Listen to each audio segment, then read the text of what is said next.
مساجد الله من آمن بالله واليوم الآخر وأقام الصلاة وآتى الزكاة ولم يخش إلا الله فعسى أولئك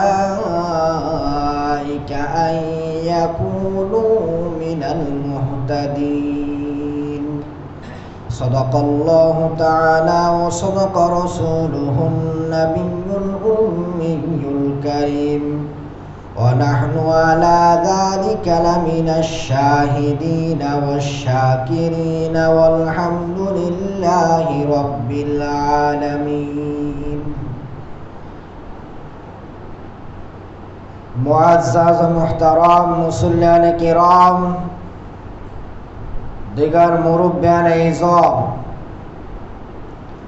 বিভিন্ন জায়গা থেকে আগত ইসলাম প্রিয় ভাই ও বন্ধুগণ, মা ও বোনগণ, আমরা আল্লাহ সুবহানাহু ওয়া তাআলার মহান দরবারে শুকরিয়া আদায় করি, যার অশেষ মেহেরবানিতে প্রতি জুমার মতো আজকেও জুমার সালাত আদায় করার উদ্দেশ্যে মসজিদে আসতে পেরেছি। সেই জন্য বলে আলহামদুলিল্লাহ। সম্মানিত মুসল্লিয়ান, আজকের খুতবাতুল জুমার আলোচ্য বিষয় হলো হেদায়েত প্রাপ্ত বান্দাদের গুণাবলীর চতুর্থ পর্ব। আমরা কয়েকটি জুমাতে হেদায়েত প্রাপ্ত বান্দাদের গুণাবলী নিয়ে আলোচনা করতেছিলাম। হেদায়েত প্রাপ্ত বান্দাদের গুণাবলী নিয়ে আলোচনা করতে গিয়ে আলহামদুলিল্লাহ ইতিমধ্যে আমরা কয়েকটি গুণের কথা আলোচনা করে ফেলেছি। আজকে আমরা এই প্রসঙ্গে আরও কিছু আলোচনা শুনব ইনশাআল্লাহ।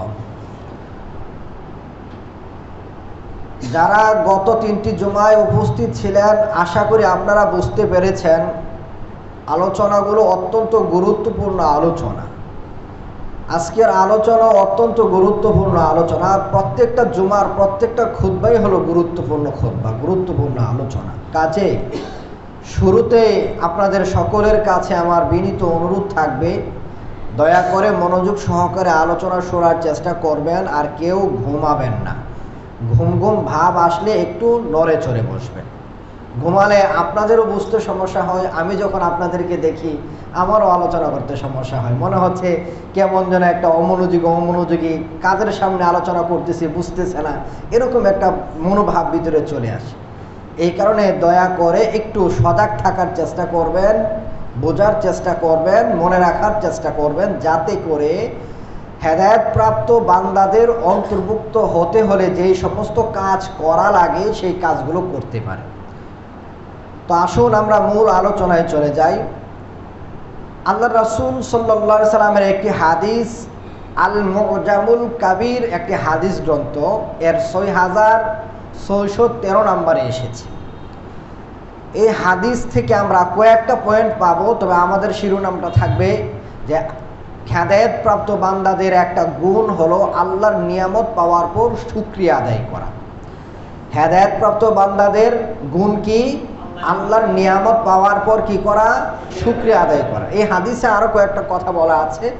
আল্লাহ রাসূল সাল্লাল্লাহু আলাইহি সাল্লাম বলতেছেন, যাকে নিয়ামত দেওয়া হলো, মান উতিয়া ফাশাকারা, যাকে কোনো কিছু দেওয়া হলো, যে কোনো কিছু পেল, যাকে কোনো নিয়ামত দেওয়া হলো, নিয়ামত পাওয়ার পর কোনো কিছু পেয়ে সে কি করলো? শাকারা, আল্লাহর শুকরিয়া আদায় করলো। 1 নাম্বার কথা। 2 নাম্বার, অবতুলিয়া ফাসবারা, তাকে যদি কোনো বিপদে ফেলানো হয়, তাকে যদি কোনো পরীক্ষা করা হয়, ওই পরীক্ষাতে পড়ে সে সবর করে। সবর নিয়ে আমরা বিস্তারিতভাবে গত জুমায় আমরা আলোচনা আলহামদুলিল্লাহ করেছি। 3 নাম্বার কথা, যখন সে জুলুম করে, অজালামা ফাস্তাগফারা, যদি তার দ্বারা কোনো জুলুম হয়ে যায়, সে যদি নিজের উপরে অথবা অন্য কারো উপরে জুলুম করে ফেলে, তাহলে সে ক্ষমা চেয়ে নেয়। অজুলিমা ফাগফারা, পক্ষান্তরে তার উপরে যদি কেউ অত্যাচার করে, সে যদি মাজলুম হয়, সে ক্ষমা করে দেয়। তাহলে কয়টা কথা বলা হলো? 4টা কথা। নিয়ামত পাওয়ার পর শুকরিয়া আদায় করে, বিপদে পড়লে, পরীক্ষার সম্মুখীন হলে ধৈর্য ধরে, যদি সে কারো প্রতি জুলুম করে ফেলে অথবা নিজের প্রতি জুলুম করে ফেলে, সে ক্ষমা চেয়ে নেয়। আর তার প্রতি যদি অন্য কেউ জুলুম করে সে মাজলুম হয়, তখন সে তাদেরকে ক্ষমা করে দেয়। 4টা কথা বলার পর সুম্মা সাকাতা, আল্লাহ রাসূল সাল্লাল্লাহু আলাইহি সাল্লাম চুপ করে গেলেন, আর কিছুই বলতেছেন না।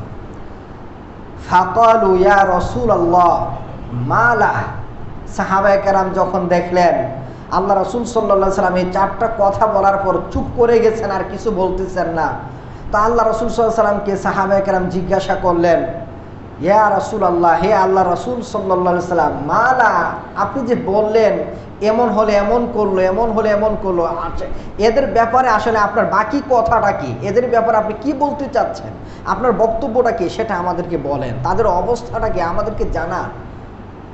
আল্লাহ রাসূল সাল্লাল্লাহু আলাইহি ওয়াসাল্লাম তখন বলেন উলাই ফাকালা, তখন রাসূল সাল্লাল্লাহু আলাইহি ওয়াসাল্লাম বলেন উলাইকা লাহুমুল আমনু ওয়া হুম মুহতাদুন, এরা হলো এমন মানুষ যাদেরকে আল্লাহর পক্ষ থেকে নিরাপত্তা দেওয়া হয়েছে, আল্লাহর পক্ষ থেকে নিরাপত্তা প্রাপ্ত, তাদেরকে নিরাপদ রাখা হবে, এবং তারাই হলো হেদায়েত প্রাপ্ত। তারাই কি? হেদায়েত প্রাপ্ত। এই হাদিসের মধ্যে 4টা কথা বলা আছে, তবে আমাদের 4টা কথা থেকে আমরা একটা পয়েন্ট বের করলাম। এই হাদিসটা নিয়ে আমরা পুরো হাদিসটা নিয়ে আলোচনা করব, তবে আমরা একটা কথা, একটা গুণ এখানে হেডলাইন হিসেবে রাখলাম, সেটা হলো নিয়ামত পাওয়ার পর কি করা? শুকরিয়া আদায় করা। প্রথম কথাটাই আমরা নিলাম। সম্মানিত উপস্থিতি, নিয়ামত লাভ করার পর শুকরিয়া আদায় করা এটা গুরুত্বপূর্ণ একটা ইবাদত, ফজিলতপূর্ণ একটা ইবাদত। আল্লাহর পক্ষ থেকে আমরা প্রত্যেকেই বহু নিয়ামত আমরা ভোগ করি। প্রত্যেকটা মানুষ আল্লাহর পক্ষ থেকে নিয়ামত ভোগ করতেছে। আর নিয়ম হলো, নিয়ামত লাভ করার পর, কোনো কিছু পাওয়ার পর মানুষও যদি আপনাকে কোনো কিছু দেয়, একজন মানুষও যদি আপনাকে সহযোগিতা করে, কোনো হেল্প করে, সেখানেও আপনার কি করা উচিত? শুকরিয়া আদায় করা উচিত, কৃতজ্ঞতা প্রকাশ করা উচিত। এটাই আমাদেরকে শিক্ষা দেয়। কারণ একজন মানুষ যখন আরেকজন মানুষের অবদানের শুকরিয়া আদায় করতে পারে, তাকে ধন্যবাদ দিতে জানে, ওই মানুষটা সহজেই তার স্রষ্টার শুকরিয়া আদায়ও সে করতে পারে। শুকরিয়া আদায় করার ব্যাপারে আল্লাহ রাব্বুল আলামিন আল কোরআনের সূরা ইব্রাহিমের 7 নম্বর আয়াতের মধ্যে বলেছেন, 14 নম্বর সূরার 7 নম্বর আয়াত, যে লা ইন শাকারতুম লা আযীদান্নাকুম ওয়া লা ইন কাফারতুম ইন্না আযাবি লাশাদীদ, যদি তোমরা শুকরিয়া আদায় করো তাহলে আমি তোমাদেরকে আরো বাড়িয়ে দেব। লা ইন শাকারতুম, যদি তোমরা শুকরিয়া আদায় করো, লা আযীদান্নাকুম, আমি অবশ্যই অবশ্যই তোমাদেরকে বাড়িয়ে দিব। আপনি নিয়ামত পাওয়ার পর শুকরিয়া আদায় করবেন, ইনশাআল্লাহ আল্লাহ তাআলা আপনার নিয়ামত বাড়িয়ে দিবেন। আপনি সুখে আছেন, মানসিকভাবে আপনি প্রশান্তিতে আছেন, এটা একটা নিয়ামত। কারণ মানসিক অস্থিরতায় যে আছে সে জানে মানসিক অস্থিরতা কত কষ্ট। শারীরিক সুস্থতায় আছেন, বিরাট বড় নিয়ামত। যে মানুষটা অসুস্থ আছে সে জানে অসুস্থ মানুষের যে কি কষ্ট। আপনি আর্থিকভাবে সচ্ছল অবস্থায় আছেন, আপনি অনেক বড় নিয়ামত ভোগ করতেছেন। আপনার দৃষ্টি শক্তি আছে, আপনি আল্লাহর পক্ষ থেকে নিয়ামত প্রাপ্ত। আপনার হাত আছে, পা আছে, আপনি খেতে পারতেছেন, আপনি খাচ্ছেন, বিরাট বড় একটা নিয়ামত। যেই মানুষটা খেতে পারে না সে বুঝে খাওয়ার মর্যাদা কতটুকু। আমরাও মাঝে মাঝে বুঝি, যখন আমাদের জ্বর হয়, জ্বর হওয়ার পর মুখে অরুচি হয়, কোনো কিছুই আর ভালো লাগে না, কোনো তরকারির গন্ধ আর তরকারির মতো মনে হয় না, তখন কিন্তু আফসোস করি, হায় কখন আমার এই অবস্থাটা কি হবে? দূর হবে, কখন আমার এই অবস্থাটা দূর হবে? সবার অবস্থাই এরকম। তা আমরা আল্লাহ রাব্বুল আলামিনের নিয়ামত আমরা ভোগ করতেছি। নিয়ামত পাওয়ার পর নিয়ম হচ্ছে শুকরিয়া জ্ঞাপন করা। কেউ যদি নিয়ামত পাওয়ার পর শুকরিয়া আদায় করে, লা আযীদান্নাকুম, আমি অবশ্যই অবশ্যই তোমাদের নিয়ামত আরো বাড়িয়ে দেব। আমাদেরকে আল্লাহর নিয়ামত লাভ করার পরও শুকরিয়া আদায় করতে হবে। পৃথিবীতে কোনো মানুষ যদি আমাদের কোনো উপকার করে, তার শুকরিয়াও আমাদেরকে করতে হবে। এই কারণে আমরা এই যে ইসলাম আমাদেরকে যে বিভিন্ন দোয়া শিখিয়েছে বা বিভিন্ন পরিভাষা যে আছে, যেমন জাযাকাল্লাহ, হাইয়াকাল্লাহ, বারাকাল্লাহ, এই ধরনের কথাগুলো যে আমরা বলি, এগুলো কিন্তু শুকরিয়া আদায় সূচক শব্দ। এইগুলো আল্লাহ রাসূল সাল্লাল্লাহু আলাইহি ওয়াসাল্লামের আরেকটা হাদিস থেকে জানা যায়, আল্লাহ রাসূল সাল্লাল্লাহু আলাইহি ওয়াসাল্লাম যখন জান্নাত জাহান্নাম দেখেছিলেন, জাহান্নামের মধ্যে কি দেখলেন? কাদেরকে বেশি দেখলেন? নারীদেরকে বেশি দেখলেন। আল্লাহ রাসূল সাল্লাল্লাহু আলাইহি ওয়াসাল্লাম জাহান্নামের মধ্যে নারীদেরকে বেশি দেখলেন। এখন কারণ জিজ্ঞাসা করার পর আল্লাহ রাসূল সাল্লাল্লাহু আলাইহি ওয়াসাল্লাম বললেন, তারা কেন, নারীরা কেন অধিক জাহান্নামী? মহিলারা জাহান্নামে বেশি যায়, তার কারণ কি? তার অন্যতম একটা কারণ হলো ইয়াকফুরুনাল আশিরা, ইয়াকফুরুনাল লানা ওয়া ইয়াকফুরুনাল আশিরা, অর্থাৎ তারা বেশি বেশি করে অভিশাপ দেয়, মানুষদেরকে বেশি বেশি করে বদদোয়া দেয়। ইয়াকফুরুনাল লানা মানে বেশি বেশি অভিশাপ দেয়, আল্লাহ তোর এটা করুক, আল্লাহ অমুকের সেটা করুক, আল্লাহ তার একবারে ঠাড়া ফালে মায়ের এলাকা, এই ধরনের কথাগুলো বলে না? মহিলারা কিন্তু এই ধরনের কথাগুলো বেশি বলে, যে এইগুলো আল্লাহ বিচার মানে বেশি বেশি, আল্লাহ এটা করুক, তার এটা হয়ে যাক, তার হাত ফালুলা হয়ে যাক, পোচ্ছা গল্লা মরে যাক, বিভিন্ন ধরনের কথাগুলো মহিলারা খুব সহজে বলে ফেলে। এইগুলো হলো অভিশাপ, বদদোয়া, অভিশাপ। এই কাজটা নারীরা বেশি বেশি করে, এই কারণে বেশি বেশি অভিশাপ দেওয়া এটাও আর একটা পাপ, এটাও মারাত্মক একটা অন্যায়। বেশি বেশি বদদোয়া দেওয়া যায় না, বেশি বেশি বদদোয়া দিলে জাহান্নামে যাওয়া লাগে। আর আরেকটা অন্যায় কি? ইয়াকফুরুনাল আশিরা, এরা স্বামীর কুফরি করে। স্বামীর কি করে? কুফরি করে। স্বামীর কুফরি করে কিভাবে? আল্লাহ রাসূল সাল্লাল্লাহু আলাইহি ওয়াসাল্লামের আরেকটা হাদিসে ব্যাখ্যা আছে যে স্বামীর কুফরি মানে হলো যে একজন স্বামী তার স্ত্রীকে সন্তুষ্ট রাখার জন্য, সুখে রাখার জন্য সর্বাত্মক প্রচেষ্টা ব্যয় করে, সাধ্যমতো তাকে সব কিছু দেওয়ার চেষ্টা করে। কোনো একদিন যদি সে কোনো কিছু চাওয়ার পর না পায়, অথবা তার কোনো একটা উদ্দেশ্য যদি বাস্তবায়ন না হয়, অথবা একদিন তার মন মতো একটা কাজ হলো না, যদি তার মন মতো না হয়, দেখবেন কোনো একদিন একটা কাজের কারণে বলে বসলো যে আমি তোমার কাছে এসে কিছুই পেলাম না, আমি তোমার কাছে এসে শান্তি পেলাম না, আমি তোমার কাছে এসে আমার এই 14 বছরের জীবনে আমি কিছুই পাই নাই, এরকম কথাগুলো বলে ফেলে। এটাই হলো স্বামীর কুফরি করা। তো মানুষের শুকরিয়াও আদায় করতে হয়, মানুষ কেউ কাউকে দিলে এটারও কৃতজ্ঞতা প্রকাশ করতে হয়। আর আল্লাহ রাব্বুল আলামিন দিলে, আল্লাহ তাআলার পক্ষ থেকে কোনো নিয়ামত পেয়ে তো অবশ্যই শুকরিয়া আদায় করতে হবে। কেউ যদি শুকরিয়া আদায় করে, লা আযীদান্নাকুম, আমি অবশ্যই অবশ্যই তোমাদেরকে আরো বাড়িয়ে দেব। ওয়ালা ইন কাফারতুম, আর যদি তোমরা অকৃতজ্ঞ হও, কুফরি করো, মানে শুকরিয়া আদায় না করো, অকৃতজ্ঞ হও, কৃতজ্ঞ হও, শুকরিয়া আদায় না করতে পারো, ইন্না আযাবি লাশাদীদ, তাহলে এটা জেনে রাখো নিশ্চয়ই আমার আযাব অত্যন্ত কঠোর, অনেক কঠিন আমার আযাব। তাহলে এই আয়াত থেকে আমরা বুঝতে পারি শুকরিয়া আদায় করার জন্য আল্লাহ রাব্বুল আলামিন আমাদেরকে উৎসাহ দিয়েছেন, উৎসাহিত করা হয়েছে আমাদেরকে শুকরিয়া আদায়ের প্রতি। তো শুকরিয়া আদায় করা গুরুত্বপূর্ণ একটা ইবাদত। এরপরে দেখেন, সবরের কথা তো বিপদে বললে ধৈর্য ধারণ করা, এটার আলোচনা আমরা গত জুমায় করলামই। 3 নম্বর কথাটা বলা হলো হাদিসের মধ্যে, আল্লাহ রাসূল সাল্লাল্লাহু আলাইহি ওয়াসাল্লাম বললেন, ও যালামা ফাস্তাগফারা, যে মানুষটা জুলুম করে ফেললো সে ক্ষমা চেয়ে নিল, জুলুম করার পর ক্ষমা চেয়ে নিল। জুলুম নিজের প্রতি নিজের জুলুম হতে পারে, আবার একজন আরেকজনের প্রতি জুলুম করতে পারে। নিজের প্রতি নিজের জুলুম কোনটা? আপনি আল্লাহর বিধান লঙ্ঘন করলেন, আপনি রাসূল সাল্লাল্লাহু আলাইহি ওয়াসাল্লামের পক্ষ থেকে দেওয়া বিধান লঙ্ঘন করলেন, যেই বিধান লঙ্ঘন করার মতো না। আপনি গুনাহের কাজে জড়িত হলেন, আপনি নিজের প্রতি নিজে কি করলেন? জুলুম করলেন, নিজের প্রতি নিজে জুলুম করলেন। এই কারণেই তো সূরা লুকমানের 13 নম্বর আয়াতে এই পৃথিবীর সবচেয়ে বড় পাপ শিরককে সবচেয়ে বড় জুলুম হিসেবে উল্লেখ করা হয়েছে। ইন্না শিরকা লা যুলমুন আযীম, শিরিক হলো সবচেয়ে বড় পাপ, আর এই পৃথিবীর সবচেয়ে বড় জুলুম, আর এই পৃথিবীর সবচেয়ে বড় পাপ হলো শিরিক। এই কারণে এটাকে সবচেয়ে বড় জুলুম বলা হয়েছে। আপনি গুনাহের কাজ করলেন মানে আপনি আপনার নিজের উপরে জুলুম করলেন। আপনি নিজের উপরে নিজে জুলুম করার পর আল্লাহর কাছে আপনি যদি তওবা করেন, তাহলে আপনি গুণাবলীর এই গুণের অন্তর্ভুক্ত হতে পারবেন, মানে এই বান্দাদের, হেদায়েতপ্রাপ্ত বান্দাদের, নিরাপত্তাপ্রাপ্ত বান্দাদের অন্তর্ভুক্ত আপনি হতে পারবেন। আল্লাহ রাসূল সাল্লাল্লাহু আলাইহি ওয়াসাল্লাম যখন একবার সামুদ জাতি, পূর্ববর্তী কয়েকটা জাতিকে আল্লাহ রাব্বুল আলামিন, পূর্ববর্তী অনেক জাতিকে আল্লাহ তাআলা তাদের অবাধ্যতার কারণে ধ্বংস করেছেন। এর মধ্যে অন্যতম একটা জাতি হলো সামুদ জাতি।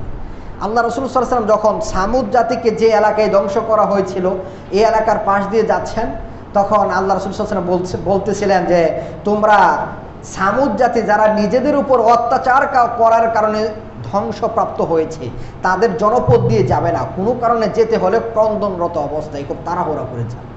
তো সামুদ জাতি যারা নিজেদের উপরে জুলুম করার কারণে ধ্বংস হয়েছে, তার মানে মানুষ মানুষের উপরে, নিজের উপরে কি করতে পারে? জুলুম করতে পারে। সবাই আমার দিকে মনোযোগী হন, মানুষ নিজের উপরে কি করতে পারে? জুলুম করতে পারে। আবার একজন আরেকজনের প্রতিও জুলুম করতে পারে। সম্মানিত উপস্থিতি, জুলুম নিয়ে আমরা আলাদা খুতবা আমরা দিয়েছিলাম। জুলুম মারাত্মক। একজন মানুষ কর্তৃক অন্য মানুষের উপরে একজন আরেকজনের প্রতি জুলুম করা এটা মারাত্মক অন্যায়। আল্লাহ রাসূল সাল্লাল্লাহু আলাইহি ওয়াসাল্লাম হাদিসের মধ্যে বলেন, আয-যুলমু যুলুমাতুন ইয়াউমাল কিয়ামা, যুলুমাতু ইয়াউমাল কিয়ামা, আয-যুলমু যুলুমাতু ইয়াউমাল কিয়ামা। অত্যাচার কিয়ামতের মাঠে অন্ধকার রূপে আবির্ভূত হবে। আপনি অত্যাচার করলেন কারো প্রতি, আপনি অন্ধকারে নিমজ্জিত হয়ে যাবেন। অত্যাচার কথার মাধ্যমে হতে পারে, গালি দেওয়ার মাধ্যমে হতে পারে, মান সম্মান নষ্ট করার মাধ্যমে হতে পারে, টাকা পয়সা ধন দৌলত নষ্ট করার মাধ্যমে হতে পারে। বিভিন্ন মাধ্যমে একজন মানুষ আরেকজন মানুষের প্রতি অত্যাচার করে থাকে। অত্যাচার এত মারাত্মক, জুলুম এত মারাত্মক। আল্লাহ রাসূল সাল্লাল্লাহু আলাইহি ওয়াসাল্লাম একদিন একটা হাদিসে আবু হুরায়রা রাদিয়াল্লাহু তাআলা আনহু থেকে বর্ণিত, বুখারী মুসলিমের হাদিস। আল্লাহ রাসূল সাল্লাল্লাহু আলাইহি ওয়াসাল্লাম একদিন বলতেছিলেন সাহাবায়ে কেরামদেরকে, আতাদরুনা মাল মুফলিস, তোমরা জানো সবচেয়ে বেশি দরিদ্র, সবচেয়ে নিঃস্ব, একেবারে কিচ্ছু নাই যে মানুষটার, সেই মানুষটা কারা? এই ধরনের মানুষ কারা? সবচেয়ে নিঃস্ব কারা? নিঃস্ব মানে কি? কিচ্ছুই নাই, একেবারে কিছুই নাই, তাকে বলা হয় নিঃস্ব। আল্লাহ রাসূল সাল্লাল্লাহু আলাইহি ওয়াসাল্লাম হঠাৎ করে প্রশ্নটা করলেন, আতাদরুনা মাল মুফলিস, তোমরা জানো কি মুফলিস কাকে বলে, নিঃস্ব কাকে বলে, নিঃস্ব কারা? স্বাভাবিক, আপনাকে আমাকে যদি কেউ প্রশ্ন করে নিঃস্ব কে বলেন, তো আমি বলবো যার ধন সম্পদ, সহায় সম্পদ, বাড়ি ঘর কিছুই নাই, তাকে বলা হয় কি? নিঃস্ব। স্বাভাবিকভাবে আমরা এই উত্তরটা দিব। সাহাবায়ে কেরাম সেই কাজটা করলেন। আল্লাহ রাসূল সাল্লাল্লাহু আলাইহি ওয়াসাল্লামকে বলেন, ইয়া রাসূলুল্লাহ সাল্লাল্লাহু আলাইহি ওয়াসাল্লাম, যার ধন সম্পদ নাই, সহায় সম্পত্তি নাই, সেই তো আমাদের মধ্যে সবচেয়ে নিঃস্ব মানুষ। আল্লাহ রাসূল সাল্লাল্লাহু আলাইহি ওয়াসাল্লাম মূলত এই নিঃস্ব বোঝাচ্ছেন না। এই কারণে আল্লাহ রাসূল সাল্লাল্লাহু আলাইহি ওয়াসাল্লাম নিজে এবার উত্তরটা দিয়ে দিচ্ছেন, আমার উম্মতের মধ্যে সবচেয়ে নিঃস্ব হলো ওই সমস্ত মানুষ, যেই মানুষ কিয়ামতের মাঠে সালাতের সওয়াব নিয়ে উপস্থিত হবে। দুনিয়াতে সে একজন মুসল্লি ছিল, সালাতের মতো গুরুত্বপূর্ণ ইবাদত সে পালন করেছে, এটার বিশাল সওয়াবের ভান্ডার নিয়ে সে উপস্থিত হবে।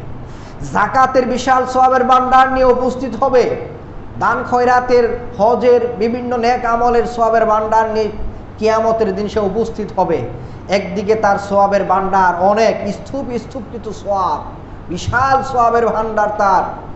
অন্যদিকে সে কাউকে কথার দ্বারা কষ্ট দিয়েছিল অন্যায়ভাবে, সে কাউকে হত্যা করে ফেলেছিল অন্যায়ভাবে, সে কারো প্রতি কারো মান সম্মান নষ্ট করে দিয়েছিল, সে কাউকে গালি দিয়েছিল, কারো টাকা পয়সা আত্মসাৎ করেছিল, বিভিন্ন জুলুম, বিভিন্ন অন্যায়, এই সমস্ত অন্যায় নিয়েও সে হাসরের মাঠে উপস্থিত হবে।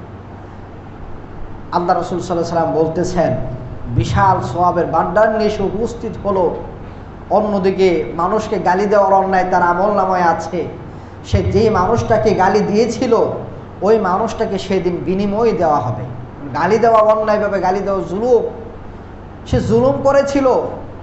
এই মানুষটা যাকে গালি দিয়েছে সে হলো পাওনাদার, তার পাওনা আজকে পরিশোধ করতে হবে।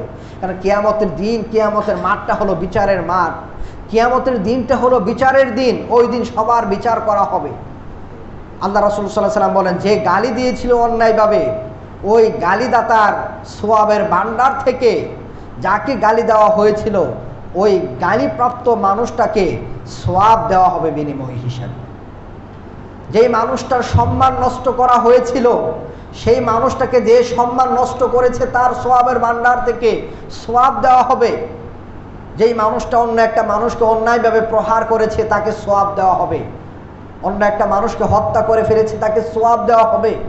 এরকমভাবে যাদের প্রতি সে কথার দ্বারা অথবা আঘাতের মাধ্যমে অথবা অন্য কোনোভাবে সে জুলুম করেছে তাদেরকে তার সওয়াবের ভান্ডার থেকে একটু একটু করে যার যার প্রাপ্য অনুযায়ী সওয়াব দিয়ে দেওয়া হবে।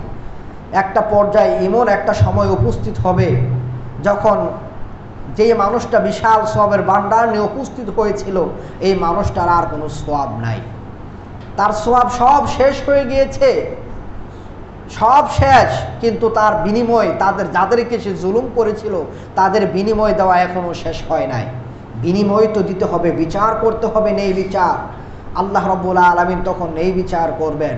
এখন কি করবেন, সওয়াব তো নাই, তখন যেই পরিমাণ পাওনা বাকি আছে, যেই পরিমাণ জুলুমের বিচার করা বাকি আছে, সেই পরিমাণ গুনাহ যাদের প্রতি জুলুম করা হয়েছিল, যেই মানুষটাকে গালি দেওয়া হয়েছিল, যার গীবত করা হয়েছিল, যার মান সম্মান নষ্ট করা হয়েছিল, যাকে প্রহার করা হয়েছিল, যাকে হত্যা করা হয়েছিল, তাদের আমলনামা থেকে জুলুম পরিমাণ গুনাহ নিয়ে, জুলুম পরিমাণ পাপ নিয়ে যেই মানুষটা বিশাল সওয়াবের ভান্ডার নিয়ে উপস্থিত হয়েছিল, এখন আর সওয়াব নাই, ওই মানুষটার কাঁধে এই গুনাহগুলোকে চাপিয়ে দেওয়া হবে, তার কাঁধে গুনাহগুলোকে চাপিয়ে দেওয়া হবে। ফায়সালা হয়ে যাবে এই মানুষটার জন্য জাহান্নামের ফায়সালা। এই মানুষটা হলো আমার উম্মতের মধ্যে সবচেয়ে নিঃস্ব একটা মানুষ, এই মানুষটা হলো সবচেয়ে নিঃস্ব মানুষ। এই কারণে আল্লাহ রাসূল সাল্লাল্লাহু আলাইহি ওয়াসাল্লাম বলেছিলেন, তোমাদের কেউ যদি কারো প্রতি জুলুম করে থাকে কথার দ্বারা, টাকা পয়সার দ্বারা, অথবা অন্য কোনোভাবে, সে যেন ওই দিন আসার আগে, যেই দিন দিনার দিরহাম কাজে দিবে না, ওই দিন আসার আগেই যেন সে ক্ষমা চেয়ে নেয়। আল্লাহ রাসূল সাল্লাল্লাহু আলাইহি ওয়াসাল্লাম, আপনি আজকে একজন আপনার কাছে টাকা পায়, আপনি তাকে টাকা দিচ্ছেন না, সহিহ বুখারীর কথা, সহিহ বুখারীর হাদিস, মাতলুল গানি যুলমুন, যেই মানুষ ঋণ পরিশোধ করতে সক্ষম সে ঋণ পরিশোধ করলো না, এটা হলো তার পক্ষ থেকে ঋণদাতার প্রতি জুলুম। ঋণদাতার প্রতি জুলুম, এটার বিনিময়েও ওই দিন কাল কিয়ামতের মাঠে নেওয়া হবে। এই কারণে আল্লাহ রাসূল সাল্লাল্লাহু আলাইহি ওয়াসাল্লাম মরণের কয়েকদিন আগে, যেদিন সর্বশেষ সালাত আদায় করেছিলেন, দুইজন সাহাবীর কাঁধে ভর দিয়ে মসজিদে গিয়ে সালাত আদায় করেছিলেন, ওই দিন বলেছিলেন, আমার কাছে তোমাদের কারো যদি কোনো পাওনা থাকে তাহলে আমার কাছে বলো, আমার কাছে কারো কোনো পাওনা থাকলে আমার কাছে বলো, কারণ আমি এখন এটা পরিশোধ করে দিতে চাই। একজন সাহাবী দাঁড়িয়ে বলেন, ইয়া রাসূলুল্লাহ, আমি আপনার কাছে 2 দিরহাম পাই। আল্লাহ রাসূল সাল্লাল্লাহু আলাইহি ওয়াসাল্লাম 2 দিরহাম পরিশোধ করে দিলেন। আরও কেউ পাবে, আর কেউ বলে নাই পাওয়ার কথা। তার মানে কি, আপনি ঋণ পরিশোধ করতে সক্ষম হওয়ার পরও যদি ঋণ পরিশোধ না করেন, এটার মাসুলও আপনাকে হাসরের মাঠে দিতে হবে। মরণ আসার আগেই যাতে তোমরা জুলুমের বিনিময়টা করে নেবে। এখন একজন যদি আরেকজন মানুষের প্রতি জুলুম করে থাকেন, তখন ওই মানুষটার কাছে ফাস্তাগফারা, এটা মানুষের কাছেও ক্ষমা চাওয়া, ফাস্তাগফারা আল্লাহর কাছেও ক্ষমা চাওয়া। ফাস্তাগফারা, আপনি ক্ষমা চাইবেন, কিভাবে ক্ষমা চাইবেন? যার প্রতি জুলুম করেছেন তার কাছে আগে ক্ষমা চাইবেন, তারপর আল্লাহ রাব্বুল আলামিনের কাছে আপনি ক্ষমা চাইবেন। তাহলে যেই মানুষটাকে নিয়ামত দেওয়া হলো, নিয়ামত পাওয়ার পর শুকরিয়া আদায় করে, বিপদের সম্মুখীন হলে, পরীক্ষার সম্মুখীন হলে ধৈর্য ধরে, জুলুম নিজের প্রতি করুক আর অন্য মানুষের প্রতি করুক, ক্ষমা চেয়ে নেই, অজুলিমা ফাগাফারা, অপরদিকে তাকে যদি কেউ জুলুম করে, সে যদি অত্যাচারিত হয়, সে অন্যকে যে অত্যাচার করলো তাকে ক্ষমা করে দিল। দেখেন, অত্যাচারের কঠিন শাস্তির কথাও ইসলাম তুলে ধরেছে। অত্যাচার যাতে মানুষ না করে সেই দিকে মানুষদেরকে উৎসাহিত করা হয়েছে, অত্যাচার করতে নিষেধ করা হয়েছে। আবার কোনো কারণে মানুষ অত্যাচার করলে, যার প্রতি অত্যাচার করা হলো, ওই মাজলুম মানুষটা যাতে ক্ষমা করে দেয় দুনিয়াতে, হাসরের মাঠে যাতে এমন কঠিন পরিস্থিতির সম্মুখীন না হতে হয়, এই কারণে মাজলুম ব্যক্তিকেও ক্ষমার প্রতি উৎসাহিত করা হলো। আল্লাহু আকবার। জুলিমা, যাকে অত্যাচার করা হলো, অত্যাচারিত হলো, ফাগাফারা, সে ক্ষমা করে দিল। ক্ষমা করা এটা সবাই পারে না, ক্ষমা করতে সবাই জানে না। যেই সমস্ত মানুষ ভালো মানুষ তারাই ক্ষমা করতে জানে। ইসলামের ভাষা অনুযায়ী, কোরআনের ভাষা অনুযায়ী জান্নাতি যারা, তারা ক্ষমা করতে জানে।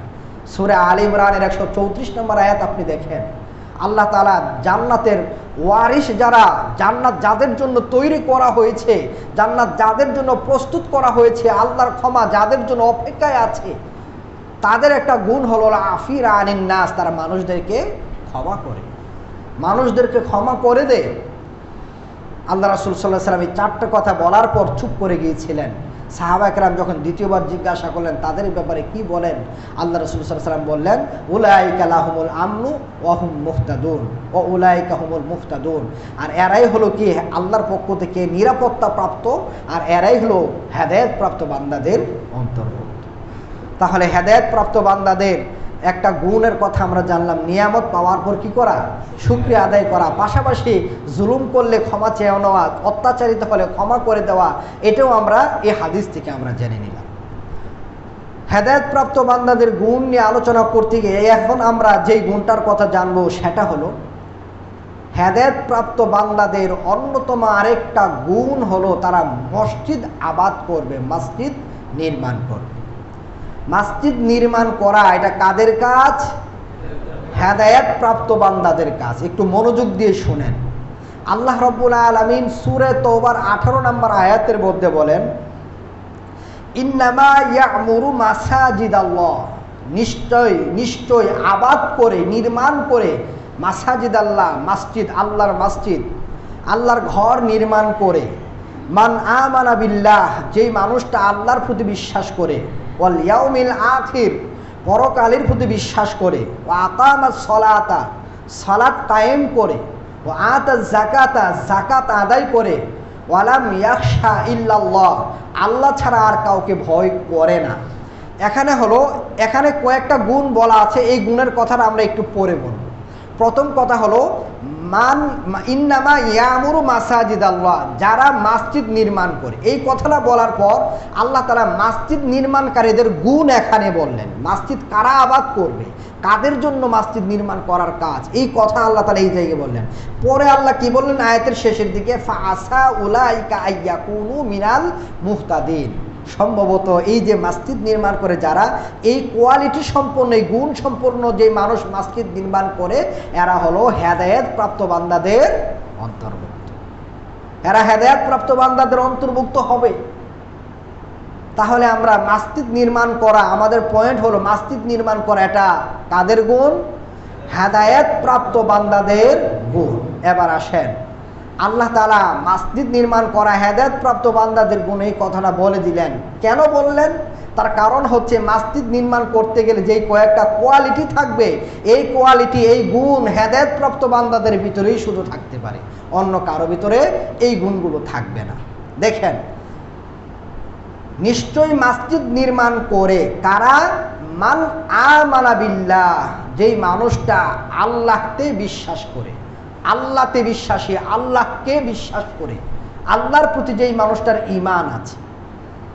আজকে আমরা এই যে হেদায়েত প্রাপ্ত বান্দাদের গুণ নিয়ে আলোচনা করতে গিয়ে প্রথমে আমরা ঈমান প্রসঙ্গে আমরা আলোচনা করছিলাম। ঈমান নিয়ে যে কয়েকটা আলোচনা আমরা যে আলোচনাই করছিলাম, এই আলোচনার ভিত্তিতেই তো আমরা অনেকেই মনে হয়, আমার মনে হয় সমাজের অনেকেরই হয়তোবা ঈমান, সঠিক ঈমান যেটা কোরআন সুন্নাহ অনুযায়ী যে ঈমান, এই ঈমান হয়তো সমাজের অনেকেরই নাই। এই কারণেই তো আল্লাহ বলেছেন সূরা ইউসুফের 106 নম্বর আয়াতের মধ্যে যে অধিকাংশ মানুষ ঈমান আনার পরেও মুশরিক। তা আল্লাহ বলেছেন অধিকাংশ মানুষ ঈমান আনার পরেও মুশরিক, মানে কি? ঈমানদার নিজেকে দাবি করে, সে মনে করে আমি ঈমানদার, আমি মুসলিম, আমি মুসলমান, প্রকৃতপক্ষে আল্লাহর খাতায় সে মুসলিম না, আল্লাহর খাতায় সে মুশরিক। আল্লাহ নিজেই কথা বলে দিয়েছেন। অতএব আমরাও এটা বলবো, সমাজের অধিকাংশ মানুষ ঈমানের দাবিদার হয়, কিন্তু প্রকৃতপক্ষে ঈমানদারের সংখ্যা সমাজের মধ্যে কি? খুব কম, খুব কম। আজকে দেখা যায় একজন মানুষ মসজিদ নির্মাণ করে, আবার এই মানুষটা বিভিন্ন দরগায় গিয়ে সেজদাও করে, এরকম হয় না? মসজিদ নির্মাণ করে বিভিন্ন শিরকি কাজের সাথে জড়িত আছে। শিরিক করলে কি আর ঈমান থাকে? শিরিক করলে তো আর ঈমান থাকে না। মসজিদ কমিটির সভাপতি, উনি আবার মাজার কমিটির সভাপতি, এমনও আছে। মান আমানা বিল্লাহ, মসজিদ নির্মাণ করবে তারাই যারা আল্লাহকে বিশ্বাস করে, ওয়াল ইয়াউমিল আখির, যারা পরকালকে বিশ্বাস করে। পরকালকে বিশ্বাস করার মানে শুধু এটা না, আপনি মারা গেলেন, মাটির সাথে মিশে যাবেন, শেষ, এটা বিশ্বাস না করে আপনি এটা বিশ্বাস করলেন যে আমি মারা যাওয়ার পর আমি কি হব? আবার পুনরায় জীবিত হব। শুধু এতটুকু বিশ্বাস করার নাম পরকালের প্রতি বিশ্বাস না। আপনাকে বিশ্বাস করতে হবে আপনার জীবনের প্রত্যেকটা কর্মের হিসাব আপনাকে আল্লাহর দরবারে দিতে হবে। আপনাকে বিশ্বাস করতে হবে কবরে আপনাকে প্রশ্ন করা হবে, কবরে শাস্তি আছে, শান্তি আছে। উত্তর দিতে পারলে শান্তি পাবেন, উত্তর না দিতে পারলে শাস্তির সম্মুখীন হতে হবে। হাসরের মাঠে আপনার জীবনের হিসাব আপনাকে দিতে হবে। আপনি তো হাদিস জেনেছেন, আল্লাহ রাসূল সাল্লাল্লাহু আলাইহি ওয়াসাল্লাম হাদিসে বলেছেন প্রত্যেকটা আদম সন্তানকে 5টা জিনিসের জবাবদিহিতা করতেই হবে। 5টা জিনিসের জবাবদিহিতা করা ছাড়া সামনে এগোতে পারবে না। এই হাদিস আমরা অনেকবার আপনাদের সামনে বলেছি। এই হিসাব, এই কথাগুলো আপনাকে জানতে হবে, বুঝতে হবে, সেটা মনে রেখে আপনাকে চলতে হবে। ফুলসিরাতের কথা, আমল নামার কথা, আমল নামা, আজকে আপনি যেই কাজ করতেছেন, আজকে আমি অন্যায় কাজ করতেছেন, ভাবতেছেন দুনিয়ার কেউ দেখতেছে না, কেউ জানতেছে না, আপনি ক্ষমা পেয়ে যাবেন, এই ধারণাটা আপনি করতে পারবেন না। কেন? আপনি এক শ্রেণীর মানুষ থাকবে এরকম যে হাসরের মাঠে আল্লাহর সাথেও তর্ক করবে। আল্লাহর সাথেও কি করবে? তর্ক করবে। হে আল্লাহ, আমি তো এই অন্যায় করি নাই, না আমি এই কাজ করি নাই, এটা আমার নামে লেখা হয়েছে। মানে স্বীকারই করতে চাইবে না যে সে অন্যায় করেছে। এমত অবস্থায় আল্লাহর পক্ষ থেকে আমল নামা উড়ানো হবে, উড়ানো আমল নামা উড়ে উড়ে উড়ে উড়ে সে কারো ডান হাতে কারো বাম হাতে চলে আসবে অটোমেটিক্যালি। হাত ধরে আপনাকে দেওয়া লাগবে না, অটোমেটিকভাবে এটা চলে আসবে। আপনি অন্যায় কাজ করেছেন, ওই আমল নামা বাম হাতে চলে এসেছে। এখন কি বলবেন? এরপরও তর্ক করার জন্য চেষ্টা করা হবে। তর্ক করলে তখন আল্লাহ মুখটাকে একেবারে বন্ধ করে দিবেন। আল ইয়াউমা নাখতিমু আলা আফওয়াহিহিম, মুখের উপরে মোহর মেরে দেওয়া হবে। মুখ আর ওই দিন কথা বলতে পারবে না। আপনার হাত কথা বলবে, পা কথা বলবে, পেট কথা বলবে। হারাম খেয়েছেন, পেট কথা বলবে আপনি পেটের ভিতরে কি পরিমাণ হারাম ঢুকিয়েছেন। মানুষের প্রতি জুলুম করার জন্য, অন্যায় কাজ করার জন্য পা দিয়ে হেঁটে গিয়েছেন, পা ওই দিন কথা বলবে। সূরা বানী ইসরাঈলের ৩৬ নম্বর আয়াতে আল্লাহ বলেন নাই, মানুষের চোখ, মানুষের কান, মানুষের হৃদয়, প্রত্যেকটা অঙ্গ প্রত্যঙ্গ সেদিন জিজ্ঞাসিত হবে। যদি উত্তর নাই দেয় তাহলে চোখকে আল্লাহ কি জিজ্ঞাসা করবেন? শ্রবণ শক্তিকে আল্লাহ কি জিজ্ঞাসা করবেন? প্রত্যেকটা অঙ্গ প্রত্যঙ্গ ওই দিন কথা বলবে। তো বলতেছিলাম, আপনি পরকালকে বিশ্বাস করেন, বিষয়গুলো আপনার মাথায় রাখতে হবে, মাথায় রেখে তারপর চলতে হবে। জান্নাত জাহান্নামের কথা, ফুল সিরাতের কথা আপনাকে মনে রাখতে হবে। এই সবগুলো জানতে হবে। এই বিষয়গুলো জেনে, এইগুলোর ব্যাপারে ইলম অর্জন করে, এইগুলোকে সামনে রেখে দুনিয়াতে চলাচল করলে বোঝা যাবে আপনি পরকালে বিশ্বাসী একজন মানুষ। তাহলে মসজিদ নির্মাণ করবে যেই সমস্ত মানুষ, তাদের কিছু গুণ থাকবে। এক নম্বর, তাদের ঈমান থাকতে হবে। স্পেশালভাবে আল্লাহ তাআলা ঈমানের রুকুন, পরকালের প্রতি বিশ্বাস, সেটাকে আল্লাহ তাআলা আলাদাভাবে উল্লেখ করলেন। এরপরে যেই গুণটা আপনার থাকতে হবে, আকামাস সালাহ, সালাত কায়েম করবে। সালাত কি করবে? সালাত কায়েম করবে। সালাত কায়েম করা মানে কি? আমরা বলেছিলাম যে আল্লাহ রাসূল সাল্লাল্লাহু আলাইহি সাল্লাম সালাতের ভিতরের রুকুনগুলো, ওয়াজিবগুলো যেইভাবে আদায় করেছেন, ওইভাবেই রুকুনগুলো, ওয়াজিবগুলো আদায় করতে হবে। তাহলে হবে সালাত কায়েম করা। অন্যথায় সালাত কায়েম করা হবে না। মসজিদ নির্মাণ যারা করে তারা মুসল্লি হয়, প্রকৃত মুসল্লি। তারা এমন সালাত কায়েম করে, যেই সালাত কায়েম রাসূল সাল্লাল্লাহু আলাইহি ওয়াসাল্লাম করেছেন। যেইভাবে রাসূল সালাত কায়েম করেছেন, রাসূল সাল্লাল্লাহু আলাইহি ওয়াসাল্লাম সালাত আদায় করেছেন, ওইভাবে তারা সালাত আদায় করে। আজকের মসজিদ কমিটিতে দেখা যায়, মসজিদ নির্মাণ করে এরকম অনেক মানুষ দেখা যায় সালাতই পড়ে না, সালাতই পড়ে না। দেখেন, Abu Jahl, Abu Lahab, Utba, সাইবার মতো মানুষ, এরা এই ক্ষেত্রে কত সতর্ক ছিল। কাবাগর নির্মাণ করতে গিয়ে সবার টাকা তারা লাগায় নাই। কাবাগর নির্মাণ করতে গিয়ে সবার টাকা কি করে নাই? কাবাগর নির্মাণে তারা লাগায় নাই। আল্লাহর ঘর, এখানে সবার টাকা লাগানো যাবে না, সবার কাজ এটা না। এই কারণে হাতিমে কাবা বর্তমান পর্যন্ত এটা উন্মুক্ত আছে বিশ্ববাসীর সামনে প্রমাণ হিসেবে। এটা কাবার অংশ। অথচ আজকে মসজিদ নির্মাণ করার জন্য রাস্তার মধ্যে বসে আপনি কালেকশন যে করা শুরু করলেন, আপনি যে রাস্তায় বাসে বাসে কালেকশন করা শুরু করলেন, এখানে সুদ করে টাকাও দেওয়া হচ্ছে, মদ করে টাকাও দেওয়া হচ্ছে, বিভিন্ন মানুষের টাকা একসাথে করে আপনি মসজিদটা নির্মাণ করলেন। আপনাকে কে বলেছে মসজিদটাকে এইভাবে টাকা কালেকশন করে জাঁকজমকপূর্ণ করার জন্য? আপনি টিন দিয়ে মসজিদ করেন। যাদের মসজিদ নির্মাণ করার গুণ আছে, যে গুণগুলোর কথা আল্লাহ বলেছেন, এমন গুণাবলী সম্পন্ন মানুষদের কাছ থেকে অল্প কিছু টাকা নিয়ে আপনারা কি করেন? আপনারা সালাত আদায় করেন। রাসূল সাল্লাল্লাহু আলাইহি ওয়াসাল্লাম মসজিদে নববীতে সালাত আদায় করতেন। নামাজরত অবস্থায় মসজিদের মধ্যে বৃষ্টির পানি পড়তো। লাইলাতুল কদরের হাদিস জানেন না? যে সকালবেলা কি দেখেছে? কপালের মধ্যে কাদা মাটি লাগানো অবস্থায় দেখেছে। তার মানে কি ছিল? মসজিদটা খুব পাকা করা ছিল। তাহলে পানি পড়লো কিভাবে? এই বিষয়গুলো আমাদেরকে খেয়াল রাখতে হবে। আজকে দেখা যায় ওই হাদিসে বাস্তবায়িত হচ্ছে যে কিয়ামতের আগে মসজিদকে কি করা হবে? সুসজ্জিত করা হবে, কিন্তু মসজিদের মুসল্লির সংখ্যা কি হবে না? মুসল্লি পাওয়া যাবে না। মসজিদে যারা ইবাদত করার কথা, ইবাদতকারী নাই। আজকে তো তাই হচ্ছে। এক মহল্লাতে 2 মসজিদ, গ্রামে যে কই মসজিদ হিসাব নাই। একটা থেকে দেখতে আরেকটা সুন্দর। যেখানে 2টা এসি লাগানোর কথা, সেখানে 4টা এসি লাগানো। 1 টনের জায়গায় 1.5 টন এসি। এমন একটা অবস্থা।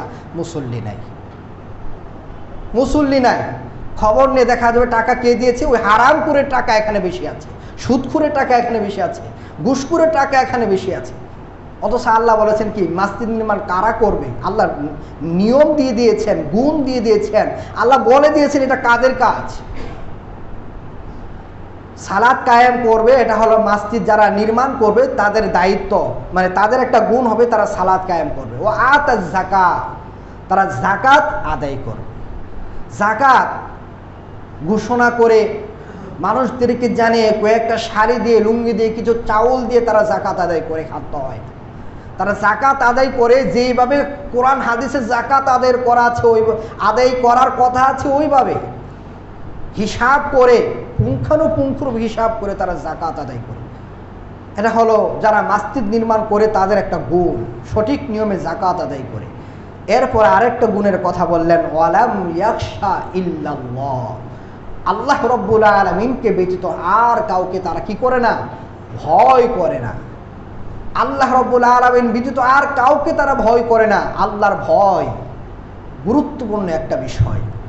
আল্লাহ রাসূল সাল্লাল্লাহু আলাইহি ওয়াসাল্লাম বলেছেন, যেই মানুষ আল্লাহর ভয়ে কাঁদে সেই মানুষ জাহান্নামে প্রবেশ করবে না। যে চোখ দিয়ে আল্লাহর ভয়ে পানি পড়ে সেই চোখকে জাহান্নামের আগুন স্পর্শ করবে না। সহিহ আল বুখারীর 660 নম্বর হাদিস আপনারা অনেক শুনেছেন। আল্লাহ রাসূল সাল্লাল্লাহু আলাইহি ওয়াসাল্লাম এই হাদিসের মধ্যে কি বলেছেন, 7 শ্রেণীর মানুষ, এই হাদিসের মধ্যে এটা বলা আছে 7 শ্রেণীর এমন মানুষ আছে যারা যেদিন হাসরের মাঠে আল্লাহর আরশের ছায়া ছাড়া আর কোনো ছায়া থাকবে না, ওই দিন আল্লাহর আরশের ছায়া স্থান পাবে। নেই পরায়ণ শাসক, ওই যুবক, যেই যুবক তার জীবনটাকে আল্লাহর ইবাদতে লালন পালন করেছে, মানে সময় অতিবাহিত করেছে আল্লাহর ইবাদতে। যেই মানুষ তার হৃদয়টা মসজিদের সাথে ঝুলন্ত অবস্থায় থাকে, জোহর আদায় করলে আসরের অপেক্ষায়, আসর আদায় করার পর মাগরিবের অপেক্ষায় থাকে, সঠিক নিয়মে সালাত আদায় করে, সেও আল্লাহর আরশের স্থান পাবে। ওই দুইজন মানুষ, ওই মানুষেরা যাদের একজন আরেকজনকে আল্লাহর জন্য মহব্বত করে এবং আল্লাহর জন্য মহব্বত করা অবস্থায় তাদের সম্পর্ক অটল থাকা অবস্থায় তাদের মরণ হয়, ওই মানুষ হাসরের মাঠে আল্লাহর ছায়ায় স্থান পাবে। 5 নাম্বার, রজুলুন, ওই মানুষটা হাসরের মাঠে স্থান, আল্লাহর আরশের ছায়ায় স্থান পাবে। তলাবাতহু ইমরাতুন যাতু মানসিবিন ওয়া জামালিন, যেই মানুষটাকে উচ্চ বংশীয়, সুন্দরী, রূপসী, গুণবতী কোনো নারী, গুণবতী কোনো মহিলা তাকে আহ্বান করলো তার সাথে সম্পর্ক করার জন্য, বিশেষ কাজে জিনার মধ্যে লিপ্ত হওয়ার জন্য। ফাকালা ইন্নী আখাফুল্লাহ, সে বলল আমি আল্লাহকে ভয় করি। সে কি বলল? ইন্নী আখাফুল্লাহ, আমি আল্লাহকে ভয় করি। সম্মানিত মুসল্লিয়ান, ইন্নী আখাফুল্লাহ বলা এটা আলাদা একটা মন্ত্র। যেই মানুষটা অন্যায় কাজে জড়িত হওয়ার একেবারে উপক্রম হয়ে যায়, বিশেষ করে ব্যভিচারে, তার ব্যভিচার থেকে বাঁচার জন্য কয়েকটা রাস্তা আছে, মাধ্যম আছে। এর মধ্যে একটা মাধ্যম হলো আওয়াজ করে বলতে হবে আউযু বিল্লাহি মিনাশ শাইতানির রাজিম, আওয়াজ করে বলতে হবে ইন্নী আখাফুল্লাহ, আওয়াজ করে বলতে হবে আমি আল্লাহকে ভয় করি। তাহলে আপনি সেখান থেকে বাঁচতে পারবেন। মনে মনে আউযু বিল্লাহ পড়বেন, দেখবেন আউযু বিল্লাহ একদিক দিয়ে পড়তেছেন, অন্যায় লিপ্ত হচ্ছেন আরেক দিকে। মনে মনে না, আওয়াজ করে, যেটা ইউসুফ আলাইহিস সালাম করেছিলেন। ইউসুফ আলাইহিস সালামকে যখন আহ্বান করা হয়েছিল, ইউসুফ আলাইহিস সালাম আওয়াজ করে আল্লাহর কাছে আউযু বিল্লাহ পাঠ করেছিলেন। আল্লাহ তার জন্য বাঁচার রাস্তা উন্মুক্ত করে দিলেন। বদ্ধ তালা, বন্ধ করা তালা, বদ্ধ রুম, সেটা আল্লাহ তার জন্য বের হওয়ার জন্য খুলে দিলেন। ঘটনা আপনারা জানেন। এই হাদিসে এটা বলা আছে, ফাকালা, সে বলে ইন্নী আখাফুল্লাহ। এই কথা বলা নাই যে আল্লাহর ভয়ে বিরত থাকে, এই কথা এখানে বলা হয় না।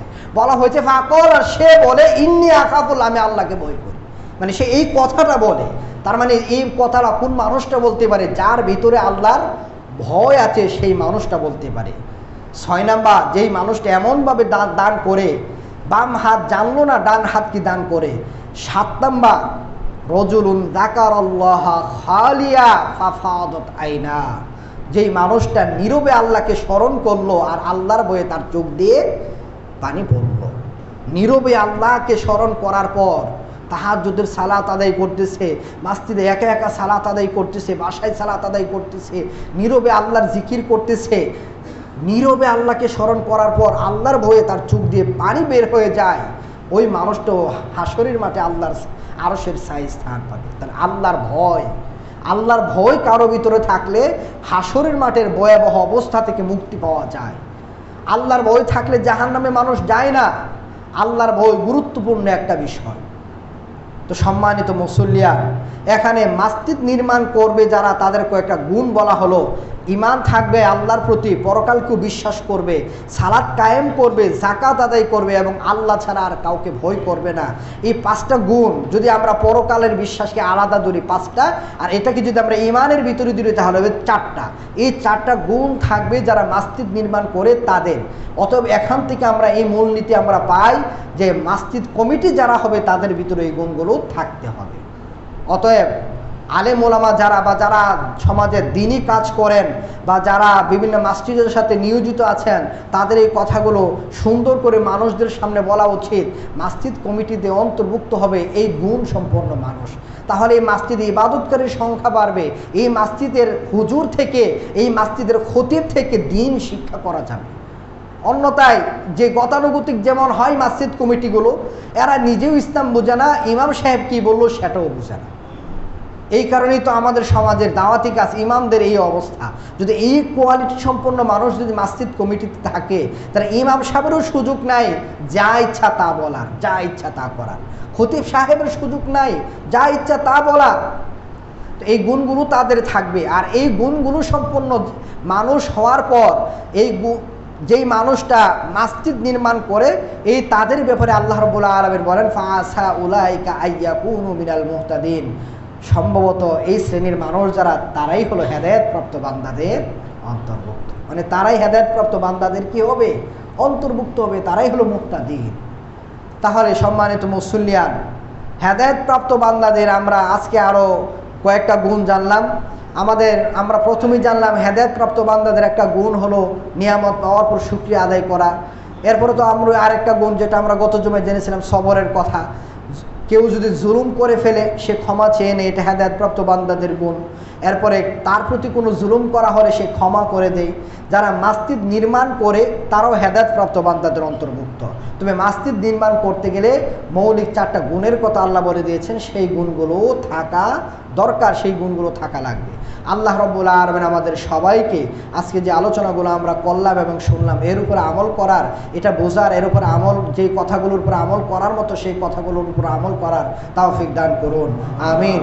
আল্লাহ তাআলা আমাদের সবাইকে হেদায়েতপ্রাপ্ত বান্দাদের অন্তর্ভুক্ত করুন, আমিন। হেদায়েতপ্রাপ্ত বান্দাদের যে কাজগুলো আছে সেই কাজগুলোর উপর আমাদেরকে অটল রাখুন, আমিন।